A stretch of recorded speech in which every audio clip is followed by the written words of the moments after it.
মৎস্যমণি ঠিক মেইন রোডের পাশে 4 তলা বিল্ডিং সহ এই জায়গাটা বিক্রি করা হবে। মোটর স্ট্যান্ড থেকে ইসকন মন্দির যাওয়ার মাঝে শুভ মিলন বিয়ে বাড়ির ঠিক অপোজিটে এই প্রপার্টিটা।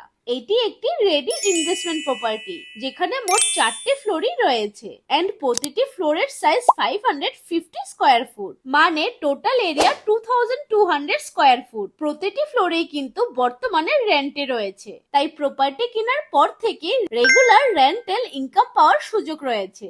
লোকেশনের কথা বললে আগরতলার বিগেস্ট শপিং মল এখান থেকে একদম কাছেই তৈরি হচ্ছে। পাশাপাশি সুপ্রা মাল্টি স্পেশালিটি হসপিটাল খুবই কাছে, যা ভবিষ্যতে এই প্রপার্টির ভ্যালু আরো বাড়িয়ে দেবে। Main road connectivity, high visibility আর রেডি রেন্টাল ইনকাম সব মিলেই এটি ইনভেস্টর এন্ড বিজনেস ওনার দুজনেরই জন্য একটি এক্সিলেন্ট চয়েস। সো আর কিছু ডিটেলস বা সাইট ভিজিটের জন্য স্ক্রিনে দেওয়া নম্বরে আজই যোগাযোগ করুন।